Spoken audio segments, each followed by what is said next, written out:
안녕하십니까. Good afternoon, ladies and gentlemen. Following the opening ceremony, let's begin the keynote session. I'd like to thank all of the participants from home and abroad for joining us despite your very busy schedules. I would like to express my gratitude to the online audience as well. 그럼 지금부터 Now, let us begin the keynote session titled Peaceful Economic Development on the Korean Peninsula with Chairman Jim Rogers, Chairman of Rogers Holdings, as the keynote speaker. Jim Rogers will be delivering his keynote speech. 여러분, Jim Rogers 회장님을 큰 박수. Please welcome Chairman Rogers with a big round of applause.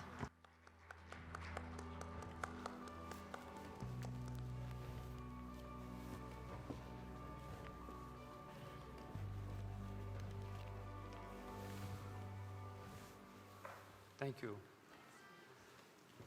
Well, I am delighted to be here.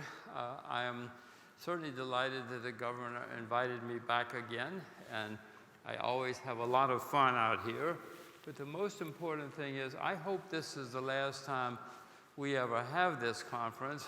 It says here, peace here and now.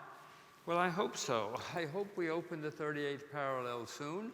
I hope that this whole madness of a divided Korea ends, and we can go on to bigger and better things and more prosperity. Yes, before we start, I want to just start by saying a few years ago, my then fiance, now my wife, Paige Parker, and I spent 3 years driving around the world, 245,000 kilometers, and went through 116 countries.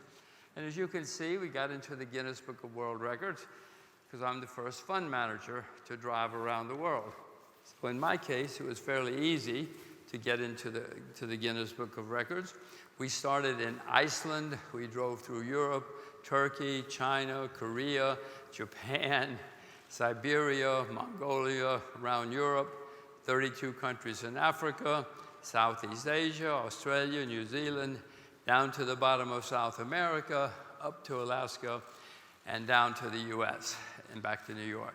The reason I show you this is because I want to tell you the Korean Peninsula can be and should be the most exciting place in the world once we open the 38th parallel. I've seen many countries in the world. I've invested in many countries in the world. And once you get this 38th parallel open, this part of the world for at least 10, 20, 25 years could be and should be the single most exciting place in the world.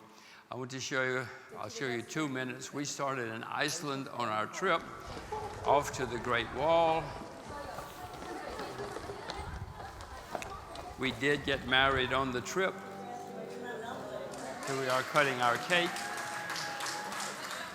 This is our honeymoon. One of many camels we visited. We went through several war zones. These guys were not very friendly at first, but if you look in the upper right-hand corner, you'll see a familiar face. One of many markets we visited.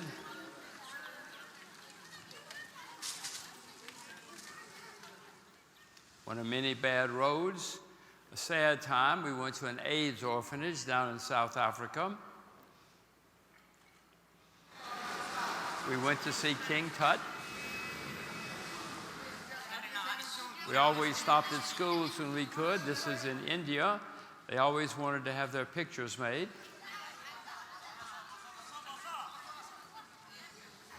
Myanmar, one of many roadside stands where we ate and drank. Iguazu Falls in South America.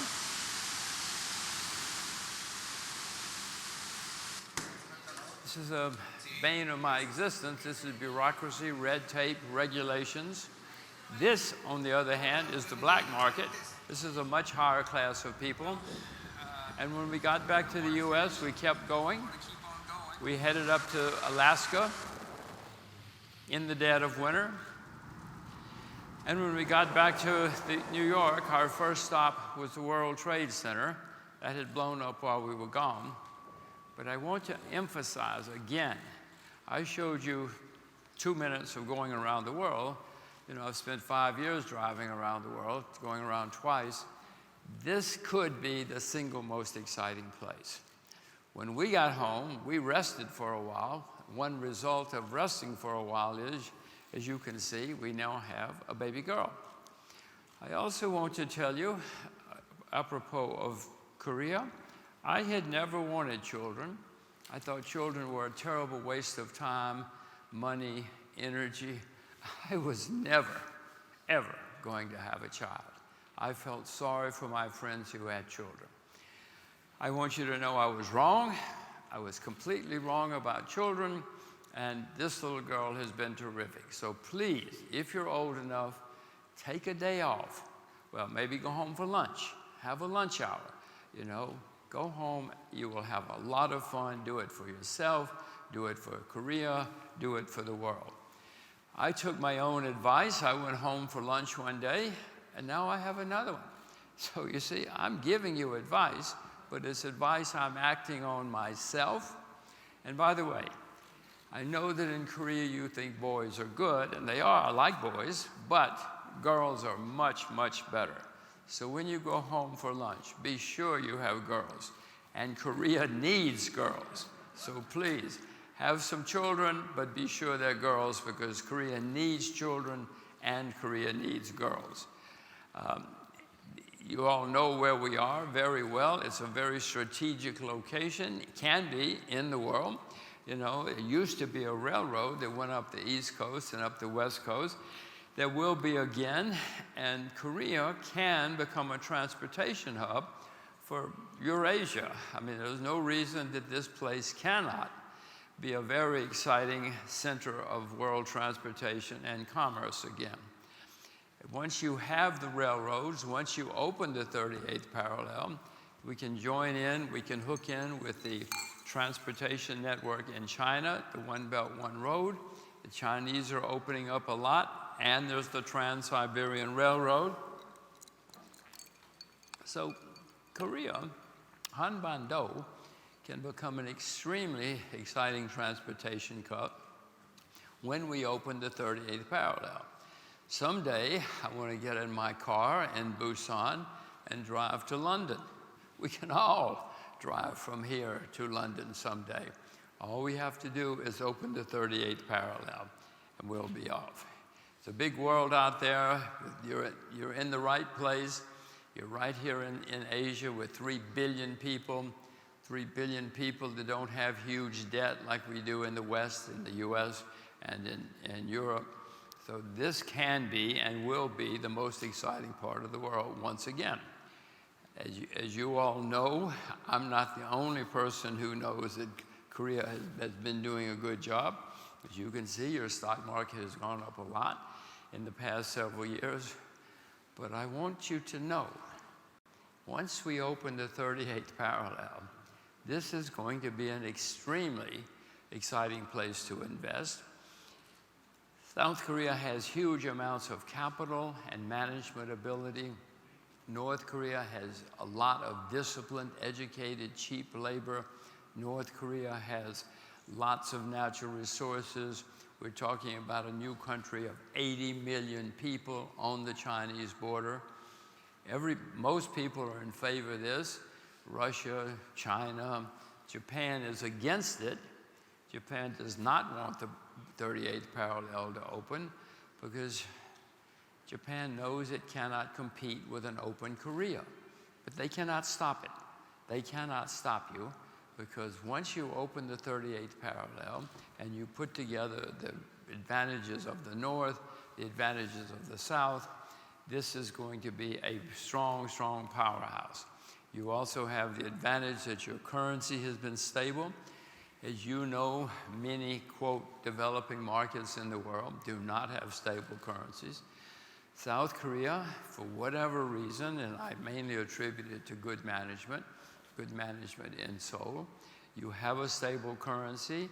Your currency will be very strong once you open the 38th parallel. There are going to be enormous advantages here. So when I tell you that Hanban-do is going to be the most exciting part of the world for investing, for living, for everything else, I'm quite serious. As you all know, your debt has been going up a lot in the past few years. I live in the United States. I mean, I'm a U.S. citizen. I don't live there, but I'm a U.S. citizen. We have the largest debt in the history of the world. America is the single largest debtor in world history. So I'm not saying debt is good, not at all saying debt is good. But Korea, some of your prosperity in the past 10, 20, 30 years has been based on debt. Once you open the 38th parallel, the debt diminishes as a proportion of the population. North Korea doesn't have any debt. Nobody will lend money to the Kims, so you don't have to worry about adding a lot new debt to your economy and to your society. The debt per person will clearly go down, and go down substantially when you open the new frontier in North Korea. Throughout history, when people open a new frontier, it has always led to new prosperity and new ways to do business and new things to do. I know that there are many companies now who have task forces trying to figure out, okay, what do we do? How will we invest? How will we make money? How will we do business once the 38th parallel is open? I'm not the only person who knows this is coming. Many major South Korean companies, and South Korea is going to be the biggest beneficiary of this new frontier. You have the language, you have the same grandparents, great-grandparents, you have the same history, so most Korean companies are going to do very well. The debt burden that South Korea now has will be diminished. It's going to benefit you in many, many ways. Now, as you all know, South Korea spends huge amounts of money on defense every year. North Korea spends huge amounts of money on defense every year. Can you imagine how much money you're going to have once you don't have to spend a lot of money on guns and tanks and bullets? South Korea is spending gigantic amounts of money. North Korea is too. You don't have to worry about getting killed in a war anymore. Once you have that 38th parallel open, and I'm not using the word unification. Unification is not that significant to me. Just open the border. Korea's been here for a few thousand years. You've had some good times, you've had some bad times.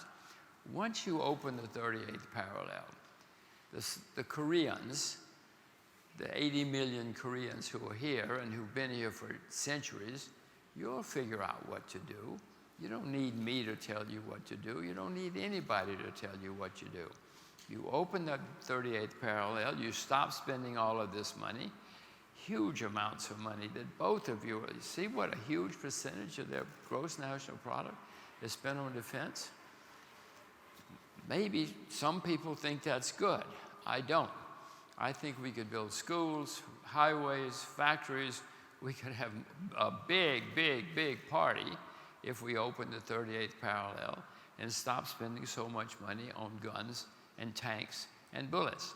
Your population has been rising, but as you know, the birth rate is down a lot now. There's certain anxiety, tension, call it what you will, in South Korea, and there has been for the various reasons, partly because everybody's worried about getting killed someday.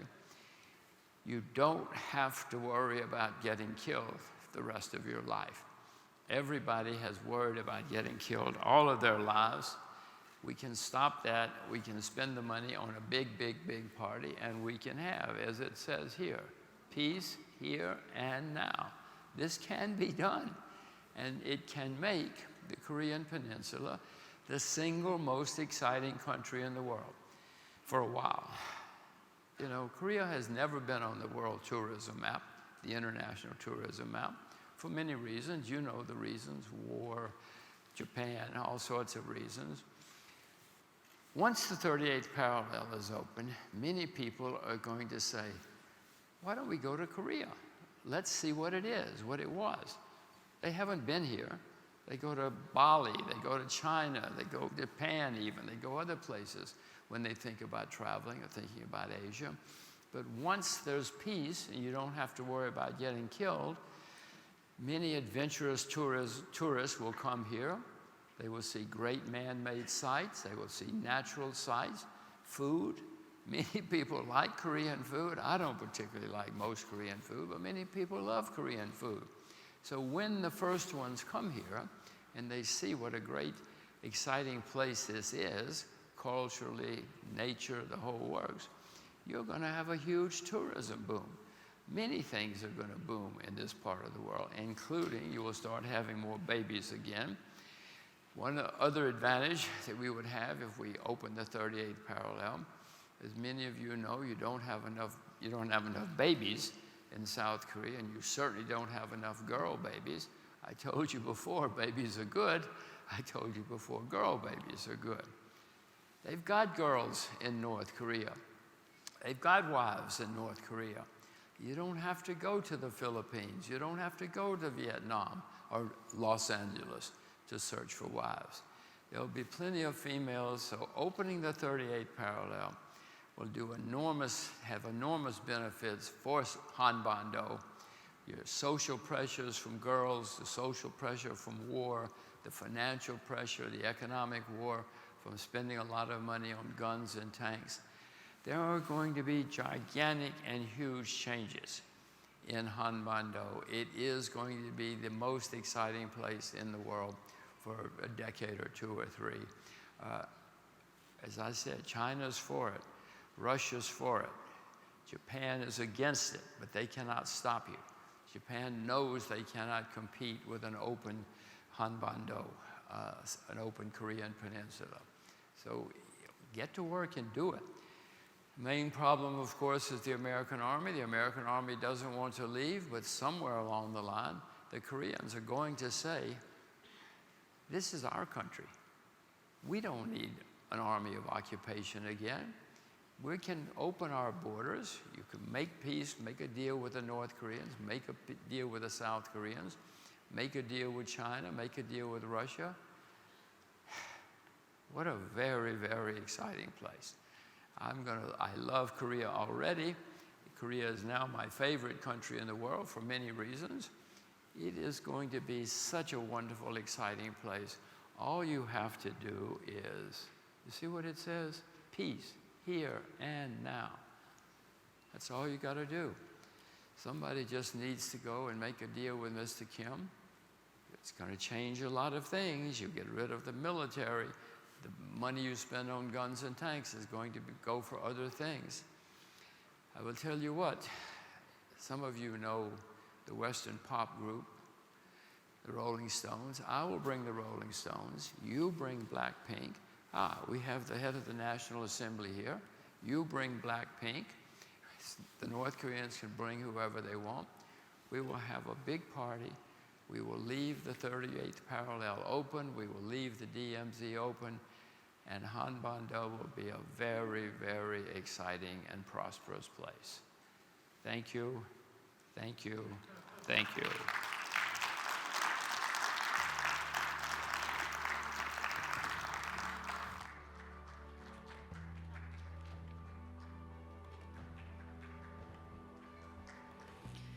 Thank you very much for imparting your knowledge and insight. It was very thought-provoking as well. 한반도 평화와 경제. Thank you very much for your dialogue on peaceful economic development on the Korean Peninsula. Thank you very much once again, Chairman Jim Rogers, for your presentation. 자, 이로써 This brings us to the end of the keynote session of the PyeongChang Peace Forum 2022. Thank you very much for joining us.